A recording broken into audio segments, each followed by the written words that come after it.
to my channel. It's been a little while since I posted a video because can we not play with your hopping chick right now? Anyways, it's been a while since I posted a video. My motivation has been like way down here, but I have a lot of exciting things coming up. I'm probably going to share on my Instagram, so if you don't follow me already, on Instagram, you should go do that. It's just at ThatMessyMama, the same thing as my YouTube handle.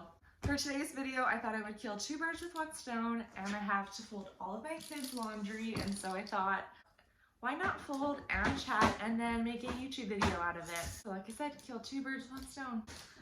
Anyways, so for today's topic, I thought that we would talk about having a pandemic baby or raising children in a pandemic. I'm not sure if this video is going to get flagged from YouTube, because I know that if you talk about the pandemic, it does get flagged. So maybe we'll refer to it as the panini.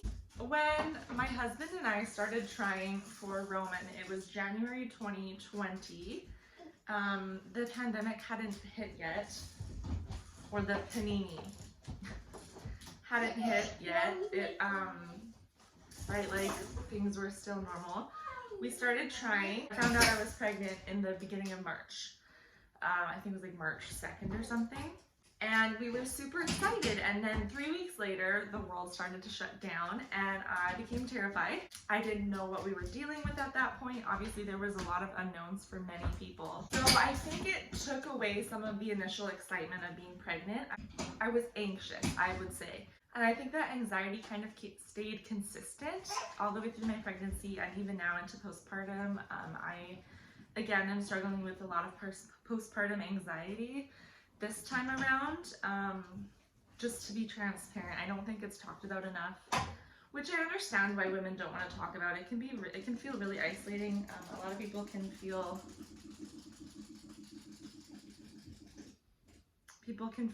judged. Like, I feel like when I've told some people about my anxiety and all that, they kind of just shrug it off and whatever. I mean, if you've never struggled with anxiety or mental health issues, then I totally get that that is not something that's relatable to you, but it's not something that you can just fix yourself. It's like saying like, oh, you have a cold? Well, just don't think about it. It's like, dude, I'm coughing and sneezing, I have a cold. That's all I'm thinking about, you know? So it's kind of like that, like, oh, you're anxious? Well, just stop being anxious. And I think it was a big learning curve for my husband and I, because when I went through postpartum anxiety with Oakland, my daughter, I didn't really tell anyone, not even my husband, because in my mind, I thought it was kind of normal. I thought that it was just the baby blues, and then I just thought, I'm a first-time mom, so I'm gonna be scared.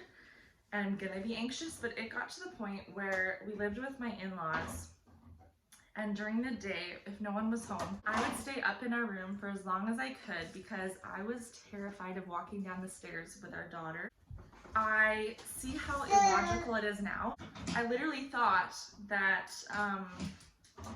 if I was to walk down the stairs holding her, not being extremely cautious, I would drop her and she would severely injure herself, or I would injure myself and pass out. So I would stay upstairs as long as I could, and if I became hungry, I'd put her in her bassinet and I would run downstairs, make my food, my coffee, whatever it was, and run back upstairs. And eventually get myself dressed and go downstairs before anyone came home, so that nobody knew. There was just a lot of fear. Same with like strapping car seats. I would actually pull over on the side of the road because I would have a panic attack that I didn't actually strap the car seat in. Right, so these are just some of the things that I struggled with, and I still am. I'd say that this time it's a lot different. My anxiety is not necessarily based around like stairs or the car seat as much anymore. It's really different, just generalized anxiety, which isn't fun either. Anyway, so back to having a panini baby. Remember, that's what we're calling it because the other P word might get my video flagged. I think that my pregnancy wasn't as enjoyable. to add to that, I was super sick, like my entire pregnancy. I threw up almost every single day. It was not a fun time for me. And then when we were getting close to the end of my pregnancy to get ready to have my baby, they took away the fact that you could have your partner and a support person. It was only allowed your partner. And not to like discount my husband at all, but he's not the best in like stressful situations, and he doesn't like to see me in pain or hurting. So he's just not, like the first time around, he wasn't the best support person when I was in labor, because that was hard for him, I think. I really wanted my mom to be with me, but of course I wasn't gonna not have my husband there. So we actually found out that you could have a doula there. We paid $550 for my mom to do the doula course. Literally we paid $550 for her to be at my birth. And then the crazier part is that I ended up having an emergency C-section, and she couldn't even be at the birth anyways, because you're only allowed one person in the operating room.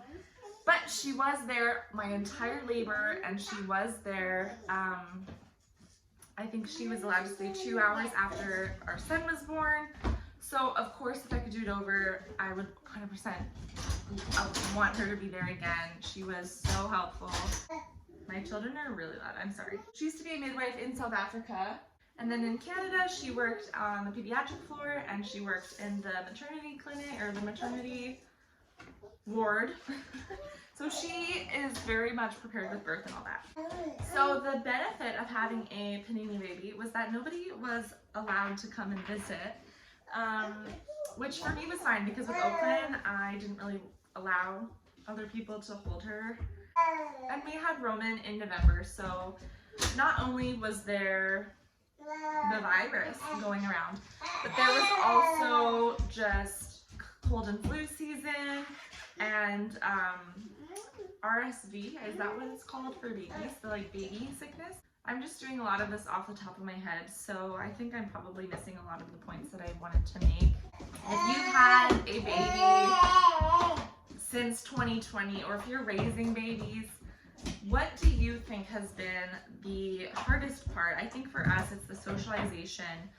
Like Oakland is only seeing people outside with masks on. For us, and where we are in Canada, we're still not allowed church functions. We are still, masks are mandatory inside buildings and stuff. So there's still a lot of restrictions in place. What are the harms long term of our children only seeing other humans with masks on in public? That is my concern. What long-term psychological effects is it going to have on our children? Our babies, our toddlers, our kids, our adolescents, and our adults. Huge. That is impacting our humanity for the rest of our life. Another point is that we were watching a show the other day with my toddler, and they went into the grocery store to get food. And she said, "Why doesn't the man bring it?" And I was like, "What are you talking about? What man?" And she said, "How come the man doesn't bring it?" And then it clicked for me. Because I order my groceries online. So every single week we get our groceries delivered to Instacart or through the Save on Foods delivery. And that's pretty much all she knows. Like the rare occasion that we go into the grocery store is the same that we would for a clothing store or a bookstore. She doesn't think that it's something like essential, because in her mind, ever since she was 18 months old, a man comes and delivers our groceries. And so she doesn't even know that grocery stores are a normal thing. That's just crazy to me. Like, what are our kids gonna think of all of this? So I don't know. This was just kind of my little rant, my little topic discussion of the day. I'd love to hear what your guys' thoughts are about having a baby in a pandemic. You know, like, this is just, it's all new to us, and I think we all need to give ourselves grace, and I think we all need to be kind to each other, because truthfully, no matter where your stance is on all of this, I think there are people that are scared, I think there are people that are not scared, and I think both are okay. At the end of the day, I think we just need to be kind and give each other grace and truly just be loving to one another. Jesus loves us no matter where our heads are at. No matter where we stand, he loves us. Through it all, through our sin, through our mistakes, he loves us. And I think we need to do better at loving each other. So I folded all my laundry now to put it all away. So I'm gonna go do that. But I would love to hear what your guys' thoughts are. I know this was a really quick little video. I just kind of wanted to talk about it because I do think that this is a crazy time. This is not normal. Nobody's ever gone through this like we have. So other mamas out there struggling, who feel alone, who feel isolated, I'm here for you. Honestly, my Instagram DMs are always open. If you have my number personally, you can always call me or text me because I think we need to really be a community right now. And I really have a passion that God has given me to reach for our mamas. I think it's so hard because as soon as you have a baby, everybody asks, how's the baby? And Roman's good. He's saying, I'm good. And not enough people ask, how are you doing? Is there anything I can do for you? And I just think that we need to do better. So there you have it. I hope you guys enjoyed this video. Please let me know below what your thoughts are because I would love to hear them. And God bless. Bye.